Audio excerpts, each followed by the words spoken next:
अस्सलाम वालेकुम स्टूडेंट्स, कैसे हैं आप सब। अगर आपने अभी तक मेरे चैनल को सब्सक्राइब नहीं किया तो मेरे चैनल को सब्सक्राइब कर दें और बेल के नोटिफिकेशन को प्रेस कर लें ताकि जो मेरी आने वाली लेटेस्ट वीडियोस हैं वो आप तक पहुंच जाए। तो आज का जो मेरा टॉपिक 9.11 है उसको मैं एक्सप्लेन करने लगी हूँ। तो सबसे पहले मैं रीड कर लेती हूँ। एक डेफिनेशन है जी क्वाड्रेंटल एंगल की। तो हमें पता है कि जो क्वाड्रेंटल एंगल होते हैं वो कौन से होते हैं, 0, 90 डिग्री, 180 डिग्री, 270 डिग्री और 360 डिग्री। ये सारे क्या होते हैं, क्वाड्रेंटल एंगल्स होते हैं। ठीक है, फिर वो कहता है अगर टर्मिनल लाइन लाइज कर जाए किस पे, एक्स एक्सिस पे या फिर वाई एक्सिस पे, तो फिर ऐसे एंगल को क्या कहा जाएगा, क्वाड्रेंटल एंगल कहा जाएगा। दोबारा सुन लें, वो कहता है अगर टर्मिनल जो लाइन है, टर्मिनल लाइन वो होती है जहाँ पे एरो लाई कर रहा होता है। इनिशियल कौन सी होती थी, जिससे एरो स्टार्ट हो रहा होता था, और टर्मिनल कौन सी होती थी, जहाँ पे एरो लाई कर रहा होता था। ठीक है, तो वो कहता है कि अगर टर्मिनल लाइन लाई कर रही है एक्स एक्सिस पे या फिर वाई एक्सिस पे, तो फिर ऐसे एंगल को क्या कहा जाएगा, क्वाड्रेंटल एंगल कहा जाएगा। तो सबसे पहले इसका ए पार्ट है। अगर हम, वो कहता है कि थीटा 0 रखो तो फिर आपके पास क्या आएगा। तो थीटा 0 पे ये देखें, उसने ये एक स्ट्रेट लाइन ड्रॉ की है, तो जो एंगल है वो इसी पे ही आ रहा है। मतलब 0 पे का मतलब है कि यहाँ पे सिर्फ एक्स की वैल्यू है 1 और वाई की वैल्यू 0 है, क्योंकि यहाँ पे वाई नहीं है। तो हम लोगों को पता है कि जो पॉइंट बना वो क्या बना, 1 0 lies on the terminal side of angle. अब यहाँ पे इसका एंगल भी 0 बन रहा है, क्योंकि एंगल कुछ भी नहीं बन रहा, यहाँ पे एंगल 0 है। ठीक है, तो यहाँ पे हम क्या करेंगे, x की वैल्यू 1 है, y की वैल्यू 0 है। तो हम लोगों ने x और y की वैल्यू को लेते हुए r की वैल्यू को फाइंड आउट करना है। r हमारे पास पोजीशन फाइंड आउट की जाती है और इसका फॉर्मूला होता है square root X square plus Y square is equal to. अब यहाँ पे मैंने ये फाइंड करके बताया कि x की वैल्यू 1 थी, y की वैल्यू 0 थी। जब हम लोगों ने स्क्वायर रूट में वैल्यूज पुट की तो 1 का स्क्वायर प्लस 0 का स्क्वायर क्या आ गया, स्क्वायर रूट, और स्क्वायर रूट से कैंसिल आउट हो गया, तो हमारे पास जो आंसर है वो 1 आ गया। ठीक है, अब हम लोगों को इस चीज़ का पता है कि जब हम लोग साइन मतलब का वैल्यू फाइंड आउट करते हैं तो साइन का मतलब है कि जैसे X is equal to are sine theta, R cos theta होता है। और मतलब इस तरह से साइन की वैल्यू अगर फाइंड करनी है तो वाई ओवर आर। ठीक है, तो y की वैल्यू 0 है, r की वैल्यू 1 है, 0 आ गया।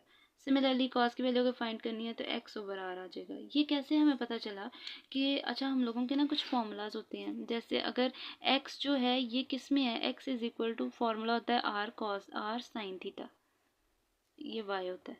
ठीक है, x होता है r cos थीटा।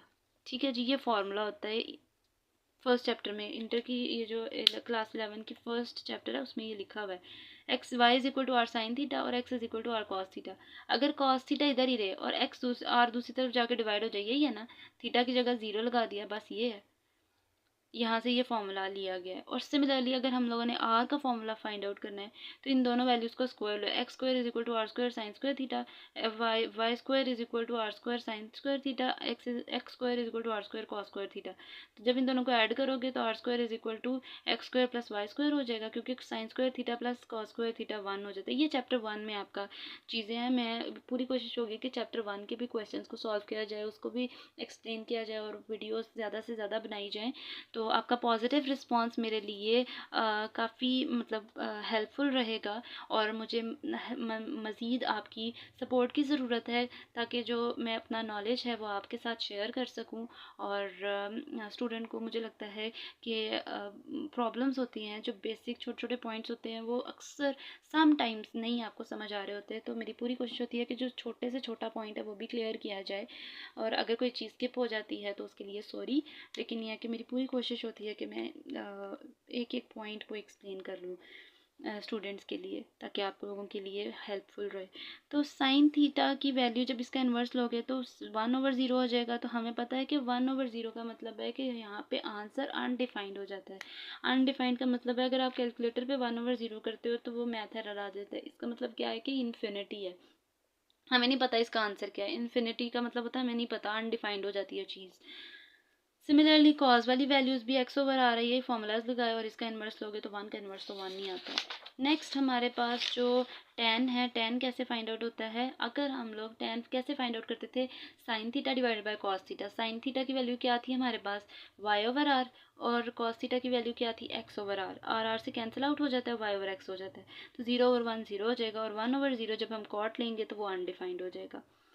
ये था जी हमारा उसका पार्ट ए। अब मैं पार्ट बी पे मूव करने लगी हूँ। वो कहता है अगर हम लोग जो एंगल है वो 90 डिग्री रखें तो जो हमारे पास पॉइंट बनेगा वो एक्स यहाँ पे 0 हो जाएगा, इस पॉइंट पे यहाँ पे एक्स क्या है हमारे पास 0 हो जाएगा, और वाई हमारे पास क्या हो जाएगा 1।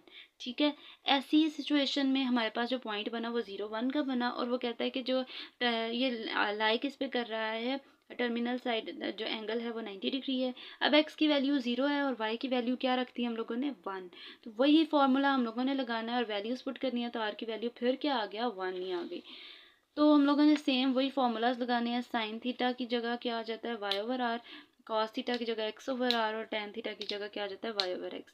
सेम वही फार्मूलाज लगाने हैं। y ओवर आर का मतलब क्या है कि y की वैल्यू क्या थी हमारे पास 1 ओवर 1, तो 1 आ जाएगा।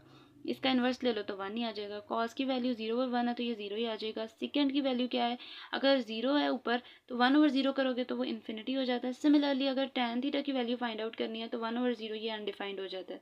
ठीक है, और कॉट थीटा मतलब 0 ओवर 1 है तो 0 आ गया, और 0 की वैल्यू होती है मतलब 0 अनडिफाइंड नहीं होता, मतलब 0 की हमें पता है कि 0 यहाँ पे कोई चीज़ मतलब 0 है, लेकिन जो चीज़ अनडिफाइंड हो जाती है उसका हमें पता ही नहीं, वो आंसर इन्फिनिटी पे चल जाता है और हमें उस आंसर का नहीं पता होता। ठीक है जी, और अब इसका जो लास्ट पार्ट है मैं वो एक्सप्लेन करने लगी हूँ। अगर हम लोग एंगल रखते हैं theta is equal to 180 degree, ठीक है, तो हमें पता है स्ट्रेट लाइन इक्वेशन कौन सी होती है, 180 डिग्री की होती है। तो ऐसे में जो पॉइंट लाई करेगा, जहाँ पे टर्मिनल आर्म लाई कर रहा होता है, वो पॉइंट क्या बनता है हमारे पास, एक्स नेगेटिव हो जाएगा और वाई 0 है, क्योंकि वाई पे तो वो लाई ही नहीं कर रहा। नेक्स्ट हम क्या करेंगे, x की वैल्यू -1 रखेंगे और y की वैल्यू 0 रख लेंगे, तो r हमारे पास जब फाइंड करेंगे square root x square plus Y square आ जाएगा, और -1 का स्क्वायर प्लस 0 का स्क्वायर आ जाएगा, विच इज इक्वल टू 1, क्योंकि माइनस का स्क्वायर लोगे तो वो पॉजिटिव में कन्वर्ट हो जाता है।